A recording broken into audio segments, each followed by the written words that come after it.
Hello friends, this is Sharik Ansari and welcome to your first tutorial of CSS। अच्छा, इस tutorial के अंदर मैं CSS की इंट्रोडक्शन देने जा रहा हूँ कि CSS क्या होता है। सबसे पहले मैं आपको बता दूँ, CSS stands for cascading style sheet.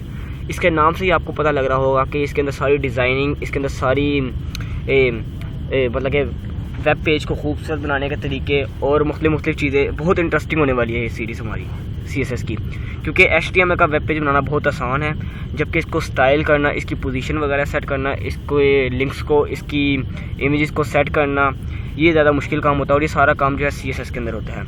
ठीक है। अच्छा, CSS शुरू करने से पहले मैं आपको कुछ CSS की स्टाइल्स की टाइप्स बता दूँ। CSS के स्टाइल्स की 3 टाइप्स होती हैं। एक तो होती है इनर स्टाइल, और एक होता है एम्बेडेड स्टाइल, और एक होता है एक्सटर्नल स्टाइल। आजकल के जो दुनिया के सबसे बड़े वेब डेवलपर्स और जो जिनमें मेरा नाम भी शुमार है, ठीक है, मैं भी एक्सटर्नल स्टाइल शीट को ज़्यादातर प्रेफर करता हूँ। ठीक है, लेकिन मैं आपको तीनों टाइप्स का बताऊँगा, फिक्र करने वाली बात नहीं है। ठीक है, सबसे पहले मैं आपको बता दूँ इनर स्टाइल शीट का। ठीक है, इनर स्टाइल शीट लिखने का तरीका ये है। मैंने एक H1 की हेडिंग दे देता हूँ और इसके अंदर दे देता हूँ मैं शारिक अंसारी। ठीक है, और मैं इसको आके जब गूगल में रिफ़्रेश करता हूँ, हेडिंग आ गई है, लेकिन काफ़ी बोर्ड लग रही है। ठीक है, इनर स्टाइल शीट के अंदर जो है CSS का जो स्टाइल शीट है, ये एज ए एट्रीब्यूट काम करता है। ठीक है, और एट्रीब्यूट लिखने का तरीका तो आप सबको पता ही है। ठीक है, टैग के अंदर गए, स्पेस दिया और एट्रीब्यूट का नाम लिखा। इसके अंदर जो एट्रीब्यूट यूज़ होगा वो है स्टाइल का। ठीक है, इक्वल्स टू डबल कोट्स। अब जो कुछ हम लिखने जा रहे हैं वो इन डबल कोट्स के अंदर लिखेंगे। लाइक मैंने एक और फ़ॉन्ट का कलर चेंज करना है। अब स्टाइल के अंदर डबल कोट्स के अंदर लिखने का तरीका क्या है, हमारी वैल्यू देने का तरीका क्या है, वो है प्रॉपर्टी कॉलन और फिर वैल्यू। क्या वैल्यू देने जा रहे हैं, जैसे मैंने रेड कलर देना है। अब कलर जो है, मैं अभी आपको इतना गहराई में बताऊंगा नहीं, जब फ़ॉन्ट के ऊपर मैं आऊँगा, फ़ॉन्ट की डिज़ाइनिंग में, उसके अंदर मैं आपको इसकी सारी तफसील में बताता रहूँगा। लेकिन अभी सिर्फ मैं आपको एक एक्सप्लेन करने के लिए एज ए एग्जांपल आपको एक दे रहा हूँ। ठीक है, लिखने का तरीका ये है, स्टाइल एट्रीब्यूट लिखा, इक्वल्स टू डबल कोट्स, ये तो आप सबको पता है। लेकिन अंदर क्या लिखना है, प्रॉपर्टी जो कि है कलर, या बैकग्राउंड कलर भी हो सकती है, या विड्थ भी हो सकती है, या हाइट भी हो सकती है, मुख्तलिफ है, सारे आपको पता लगते रहेंगे आहिस्ता आहिस्ता। उसके बाद कॉलन, फिर वैल्यू और फिर सेमी कॉलन। अब आप चाहते हैं इसी के अंदर एक और मैं लिख दूँ, वैल्यू लिखूँ, उसके लिए स्पेस दिया, या स्पेस ना भी दें, सिर्फ सेमी कॉलन के बाद स्टार्ट करना है। मैं कह देता हूँ इसका बैकग्राउंड कलर जो है वो भी आप कर दें येलो। ठीक है, और फिर कॉलन 1। इसी तरह ढेरों दे सकते हैं आप। ठीक है, इसको मैं आके रिफ़्रेश करता हूँ, यहाँ पर देखें, वाओ कितना प्यारा लग रहा है, पहले कितना बेकार लग रहा था। अच्छा, ये है जी इनर स्टाइल शीट।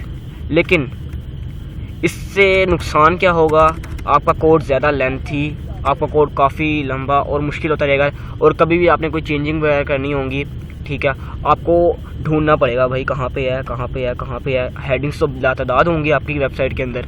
ठीक है, लेकिन आपने तो किसी फिक्स हेडिंग को करना होगा, उसके लिए काफ़ी मुश्किलात पैदा हो जाएंगी। इसलिए इनर स्टाइल शीट जो है कम ही यूज़ होती है। अब बात करते हैं जी एम्बेडेड स्टाइल शीट की। एम्बेडेड स्टाइल शीट लिखने का तरीका ये है, हेड के अंदर गए आप, ठीक है, और यहाँ पे आपने एक टैग, अब यहाँ पे एज ए टैग यूज़ करेंगे हम स्टाइल को, लाइक स्टाइल टैग लिखने का तरीका क्या है, ऐसी है तरीका टैग लिखने का।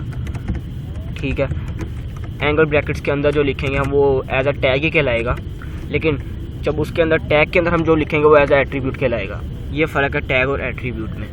ठीक है, अच्छा, मैंने यहाँ पे दे दिया ओपन और क्लोजिंग टैग। ठीक है, स्टाइल का। अब जो मैं लिखने जाऊँगा, जो स्टाइल करने जाऊँगा, वो इन दोनों के दरमियान में करने जाऊँगा।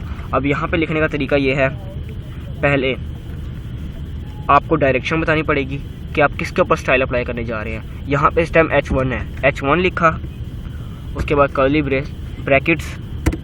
ठीक है, और फिर यहाँ पे आप अपनी प्रॉपर्टी लिखेंगे, लाइक कलर, और फिर यहाँ रेड, और वही तरीका कॉलन के बाद सेमी कॉलन और फिर यहाँ पे सेमी कॉलन। ठीक है, इसको सेव कर लेता हूँ और जब यहाँ पे आके मैं रिफ़्रेश करता हूँ तो खाली रेड कलर रह गया, क्योंकि मैंने वहाँ पे प्रॉपर्टीज़ को रेड दी थी। और अब जो कुछ भी आपने स्टाइल अप्लाई करना है इस H1 के अंदर स्पेस दें, नेक्स्ट लाइन पे लिखें या इधर लिखें, जो कुछ लिखना है इन ब्रैकेट्स के अंदर होगा।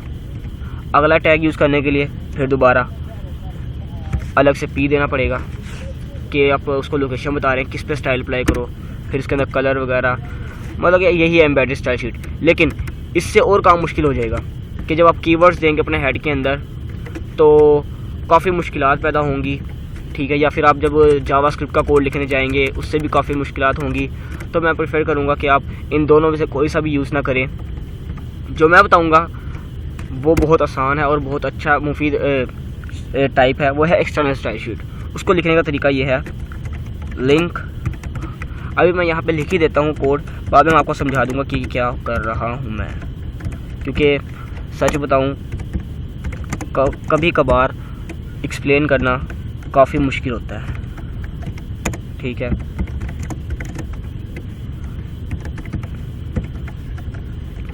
अब आप सोच रहे होंगे कि यार क्या लिखा हुआ है यार, क्या बकवास है, ठीक है। यही एक्सटर्नल स्टाइल शीट है। इसके अंदर मैं एक लिंक देने जा रहा हूँ, ठीक है। ये लिंक इस चीज़ को जाहिर करता है, ये टैग है और ये सारे इसके एट्रीब्यूट्स हैं। मैं एक लिंक बनाने जा रहा हूँ, ठीक है, जो कि रिलेट कर रहा है स्टाइल शीट को, यानी कि CSS को। उसकी टाइप जो है वो है CSS की। जो भी मैं टेक्स्ट उसके अंदर लिखने जा रहा हूँ वो सारा CSS का होगा। और हाइपर रेफरेंस का तो आप सबको पता चल ही गया होगा कि किसी और पेज से मैं इसको रिलेट करने जा रहा हूँ, ठीक है। मैं न्यू पेज क्रिएट कर लेता हूँ और इसको मैं सेव कर लेता हूँ जी अपने, इसको मैं डिलीट कर देता हूँ क्योंकि पहले से मेन पड़ी हुई है एक, ठीक है। इसको मैं सेव कर लेता हूँ main.css से, क्योंकि मैंने यहाँ भी main.css का नाम दिया हुआ है, ठीक है। तो इसलिए मैं यहाँ भी main.css का नाम लिखूँगा। अब यहाँ पे आपको स्टाइल टैग देने का कोई चक्कर नहीं है, सारा काम आसान हो गया। सिंपल लोकेशन बताएं, ठीक है, प्रॉपर्टी लिखें और वैल्यू अप्लाई कर दें। और जब यहाँ पे दोबारा आएँ तो देखें वैसा का वैसे ही है शारिक अंसारी अभी तक। तो ये थी हमारी CSS का introduction, internal style sheet, external style sheet और एम्बेडेड स्टाइल शीट। तो आज के ट्यूटोरियल के अंदर इतना ही मैं बताऊंगा। अगले ट्यूटोरियल के अंदर हम आगे CSS के बारे में और पढ़ेंगे। अब तक के लिए इतना ही। Thank you very much. और अगर आपको वीडियो अच्छी लगी हो तो लाइक करना और सब्सक्राइब करना मत भूलिएगा। Thank you.